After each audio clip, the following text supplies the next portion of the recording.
Vous connaissez Carlo Crado? Un jeu sorti en 1995 dans lequel vous devez tirer les crottes de nez du dit Carlo tout en ne tirant pas sur la crotte de nez qui fera sauter son cerveau.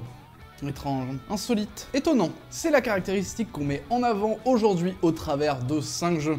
Bonjour et bienvenue dans Dungeon Attack, prenez-vous un petit thé, on commence tout de suite. Et restez jusqu'au bout parce que le 4ème de la liste, ce sera le pire. Nyctophobia est un jeu expérimental sorti en 2018 dans lequel vous devez tenter de survivre à un tueur fou qui vous poursuit vous et vos amis dans une forêt. Assez standard, vous me direz, mais il y a un twist. Bah et la vidéo s'appelle 5 jeux de société étranges, hein, pas 5 jeux parfaitement normaux. Bref, le twist c'est que vous, en tant que joueur, vous voyez rien du tout. Le jeu se divise en 2 équipes, une équipe de survivants qui, grâce à des lunettes spéciales, ne verra absolument pas le plateau. Et un autre joueur qui va servir de maître du jeu, mais aussi de chasseur pour les joueurs. Pour gagner la partie en tant que joueur, c'est assez simple, vous devez atteindre votre voiture pour pouvoir appeler la police et attendre qu'ils arrivent. Mais comment faire ça alors qu'on ne voit rien du tout? Vous voyez certes pas la zone de jeu, mais vous pouvez la toucher. Non, mais là je le sens pas. Vous devez donc affûter votre toucher si vous voulez gagner. Le chasseur, lui, aura 2 possibilités de méchants, soit un tueur avec un masque de hockey un peu à la Jason Voorhees, ou un mage qui, lui, en fait, va pouvoir modifier le plateau histoire de désorienter encore plus les joueurs. Il me semble, en revanche, que le jeu commence à être difficile à trouver, donc si vous voulez l'essayer, il faudra vous armer de patience.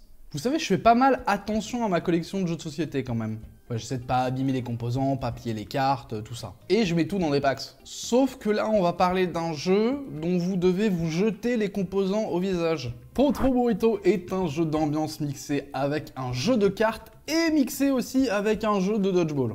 Dans le jeu, vous devez jeter des burritos en plastique sur la tête de vos adversaires. Et si vous êtes là depuis longtemps sur la chaîne, vous savez que j'en ai déjà un petit peu parlé en short. Et je me demande toujours si je devrais acheter le jeu et en faire une review d'ailleurs. Dites-le moi en commentaire si ça vous intéresse ça. Bref, en général, quand vos convives commencent à acheter les composants du jeu à travers la pièce, c'est que votre soirée board game se passe pas très bien. Sauf ici. Le but du jeu est de collectionner un maximum de séries de cartes. Alors du coup, c'est un jeu qui bouge très vite, hein, tout se passe en temps réel, il n'y a pas vraiment de tour de jeu. Bon, là dit comme ça, c'est pas fou, jusqu'à l'arrivée par contre des cartes bataille de burrito. À partir de là, c'est le début des hostilités. Alors il y a plusieurs types de batailles de burrito, hein. Il y a le standard, où il faut attraper un burrito et le jeter sur quelqu'un. Sachant que le gagnant de la bataille de burrito ne gagne rien de spécial, par contre le perdant lui prendra une petite carte blessure de burrito. Ouais, c'est un peu étrange dit comme ça. Et il y a aussi le duel de burrito, là où vous devez jouer un duel de cow-boy, mais avec les burritos. Et il y a aussi la guerre de burrito qui du coup implique tout le monde, où il faut attraper un burrito vite et le jeter sur n'importe qui. C'est tellement le type de jeu où ton tonton qui essaie d'avoir l'air cool va y aller à fond, s'éclater sur la table basse et finir à l'hôpital. Bon bah et si vous aimez pas les burritos, sachez qu'il existe aussi Trop Avocado. D'ailleurs on peut mixer les deux un petit peu comme un Megazord pour obtenir une super version du jeu. Je pense que ça peut vite partir en guerre civile. Et sachez aussi qu'il existe une version XXL géante faite pour être jouée dehors. Et moi je trouve le concept absolument génial, imaginez une version plus petite pour pouvoir le transporter, jouer dehors, une version piscine. Je suis en train de décrire le Uno. Non en vrai ce serait super que ça remplace le Uno, imaginez au lieu de vous ennuyer avec juste un jeu de cartes, vous pourriez jeter des burritos dans la tronche de vos grands-parents. Ça sonnait vraiment mieux sur mon script ça. Dans tous les cas, si le jeu vous intéresse, il est vraiment super facile à trouver, il se trouve même sur Amazon. Je vais vous mettre un petit lien en description si ça vous branche. Bon c'est pas un secret mais moi et le Monopoly, on n'est pas forcément potes. Et je suis pas non plus fan de Donald Trump, hein, que ce soit sa politique ouvertement raciste et misogyne, ou bien ses autres exactions. Mais avant que Trump rentre dans le top 10 des présidents les plus détestés des États-Unis, il avait pas la même figure publique. En fait, dans le début des 90s, il était pas mal adulé par plein de monde par rapport à son statut de milliardaire, self-made, entrepreneur, tout ça. C'était un peu une icône du succès à l'américaine. Et c'était pas quelque chose d'anormal par exemple que des rappeurs fassent des phases sur Trump en parlant de richesse ou ce genre de choses. Et dans le microcosme new-yorkais, il était quand même vachement bien vu. Il est même pote avec Dee Snider de Twisted Sisters. Encore maintenant par contre. Et vous allez me dire, quel rapport avec la choucroute et en plus t'as parlé de Monopoly. Trump the Game. Sorti en 1989, ce jeu repompe totalement le Monopoly.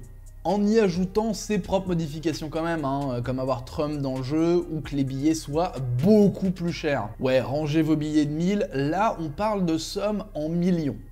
Alors le jeu est parfaitement immonde, sauf les illustrations, elles me font penser un petit peu à un jeu que j'aime beaucoup qui s'appelle Hotel, qui a un style un petit peu Vaporwave rétro 80s, Et ça, j'aime assez bien. Mais on parlera de Hotel quand j'aurai mis la main sur une copie d'époque. Pas avant. Parce que les nouvelles versions sont dégueulasses. Dégueulasses. Bref, le jeu Trump a quand même suffisamment marché pour avoir une réédition en 2004. Ouais. Et si vous voulez acheter le jeu pour une quelconque raison, sachez qu'il se négocie aux alentours de 10 $. Enfin, peut-être collector un jour. En tous les cas, on est là devant un jeu bien insolite.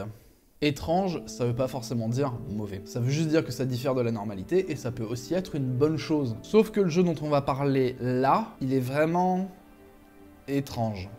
Le Japon, c'est un pays plein de jeux de société formidables. Et le patrimoine du pays par rapport à ce médium, il est extrêmement vaste. On peut parler des jeux dits classiques comme le Go ou le Shogi ou le Mahjong Riichi. Mais il y a aussi tout ce qui est plus moderne avec les jeux de cartes à collectionner type Pokémon, Yu-Gi-Oh! Ou Force of Will. Et c'est la deuxième fois que j'arrive à caser Force of Will dans une vidéo, je suis très fier de moi. Et il y a aussi des jeux de société plus classiques dans la lignée de ce qu'on a nous en Europe et aux États-Unis. On pourrait aussi par exemple parler de Jun Sasaki qui fait des jeux très minimalistes, on a review d'ailleurs Kobayakawa de lui, Airu et Toshiki Sato qui ont fait Happy City qui est une extension très récemment, on en a fait aussi une review. D'ailleurs je vais vous la mettre juste là, paf, comme ça. Et là vous cliquez là, et ça vous emmène sur la magie. Bon, ça c'est pour les côtés chouettes du Japon, mais là on va parler du pire. Allez, je vais garder mon sérieux pour vous raconter le plot du jeu. Barbarossa est un jeu sorti en 2010, se basant sur une version fictive de la Seconde Guerre mondiale, et dans lequel vous devez jouer des anime girls sexy habillées en Asie, tentant de marcher sur Moscou pour vaincre le sorcier maléfique Staline.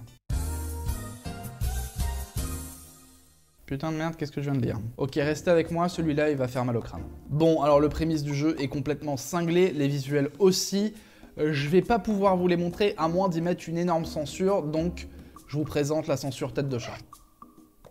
Je vous laisse bien entendu un lien vers BGG dans la description pour les curieuses et les curieux, mais je vous recommande de ne pas vous infliger ça hein, quand même. Pensez à vous, bon sang, pensez à vous. Bon, on va essayer de décortiquer ça en gardant un sérieux et un professionnalisme qui, j'espère, restera intact. Le jeu est un jeu de deck building qui utilise la mécanique principale de Dominion, et c'est pas une blague. Dans le jeu, vous gagnez des points en capturant des villes et autres points stratégiques. Vous devrez donc bien ajuster votre stratégie si vous voulez remporter la victoire. Attends. Monteur. Oui. Reviens sur l'image d'avant. Ok. Quoi? Attendez, est-ce que ce personnage s'appelle Adolphuchan? Je pense que je vais avoir du mal à m'en remettre de ce jeu. Oh la vache. Sachez qu'il existe aussi deux versions de ce jeu, hein. Du coup une version avec les anime girls et une version historique. Pas vous mentir, je vais pas en faire une review de celui-là. Non, je me vois clairement pas passer la douane avec ce truc, hein. Ah mais attendez, j'ai regardé. Ils l'ont sur Philibert, donc ça passera pas la douane, c'est déjà en France, tout va bien. Non, Philibert, sérieusement. Vous avez ça dans votre stock, les gars? Réellement? Bon, alors les visuels sont très limites, que ce soit la version Anime Girl et la version Secondaire mondiale, vous vous en doutez. Ouais, on va dire que les marquages d'époque sont très bien représentés sur le dos des cartes, notamment. À tel point qu'un pote à moi m'a dit mec, si tu en parles, ta chaîne YouTube saute. J'espère que ce sera pas le cas. Allez, sois sympa YouTube. Bon, en tout cas, ça va être dur de m'en remettre de ce jeu. J'ai peur de plus être le même après. Si vous voulez m'aider, vous pouvez peut-être me laisser un petit like et un abonnement. Et rejoindre mon Discord pour participer aux sessions Tabletop Simulator. Allez, on va faire beaucoup plus light pour le dernier jeu. Je vais vous sortir un truc de ma collègue. Ouais, c'est ça le jeu. Bouffe-Tout est un jeu sorti en 99 et c'est vraiment chelou quand on y pense. Le but du jeu est de mettre des déchets dans la poubelle. Pour cela, vous allez jeter un dé qui va vous indiquer quel type de déchets vous devez mettre dans la poubelle, justement. Sauf que quand vous ouvrez le couvercle, bah, il y a des mouches qui sautent. Bon, la version à moi, c'est une version d'époque que j'ai trouvée en brocante pour 2 balles. Et malgré le fait que j'ai déménagé, je continue de retrouver des petites mouches en plastique dans ma nouvelle maison. J'ai aucune idée de comment c'est possible, ça. Bonjour, vous venez pour un changement de logement, c'est ça? Oui, absolument, oui. Le jeu est pas terrible, mais en plus de pas être terrible, je pense que ça a été le cauchemar de plusieurs parents. Ouais, en plus de mettre des cochonneries partout, le jeu fait un bruit monstre et est alimenté avec une pile. Attendez, bougez pas, je vais vous montrer.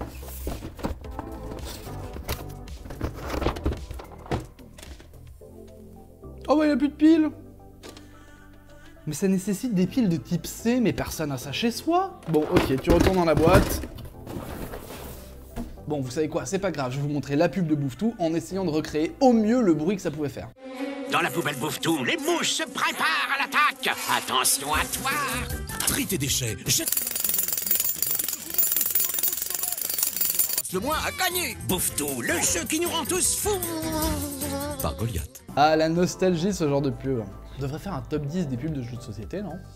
Vous en pensez quoi? Bon, vous me direz en quoi c'est chelou. En fait, avec le recul, tous les jeux de société de ma génération sont étranges. J'ai parlé de Carlo Crado en début de vidéo, mais j'aurais aussi pu parler de Pic Pirate ou bien de Dr Maboul. En fait, quand on analyse un minimum ce que c'est, on se rend compte que c'est extrêmement bizarre. Et c'est marrant, mais ces jeux assez étranges qui ont une base un peu sensationnelle, ça existe toujours en fait. Je pourrais citer en vrac Pimple Pit, dont le but du jeu est de retirer des furoncles d'un visage sans qu'il vous asperge d'eau, ou bien Pie Face, dont le but est juste de se faire entarter le visage. Ou je pourrais citer un fourgon d'autres jeux de société basés sur le caca. Ouais, ça c'est la mode des années 2010, les jeux de société basés sur le caca. Il y en a plein. Plein. Trop.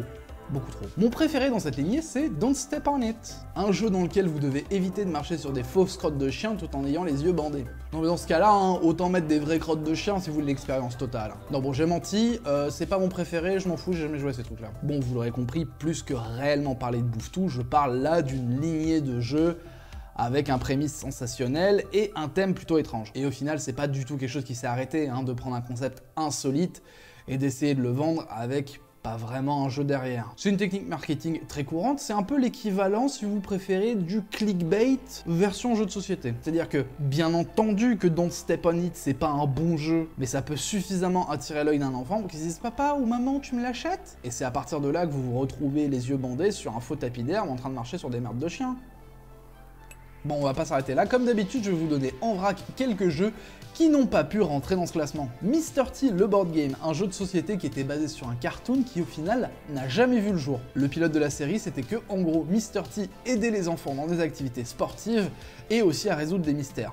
Pensez Mr. T mixé avec Scooby-Doo. Mr. Bacon Big Adventure, un jeu dans lequel vous jouez un morceau de bacon qui va parcourir un plateau pour essayer de se jeter dans une poêle à frire. Vous devrez bien entendu éviter l'allée des véganes, mais aussi le marais de la soupe si vous voulez réussir. Beat the Border est un jeu qui vous apprendra à passer des objets illégalement à la frontière. Vous devrez passer de la drogue, mais aussi des gens. Ok, je pense que ça conclut notre liste d'aujourd'hui, j'espère que ça vous a plu, je vous remercie fortement d'avoir regardé la vidéo. N'hésitez pas du coup à vous abonner, à mettre un petit like, ça aide beaucoup les petits créateurs comme moi, et rejoignez mon Discord pour faire partie de notre communauté, vous serez toutes et tous les bienvenus. Allez, je vous dis à une prochaine, et je vais ranger bouffe tout.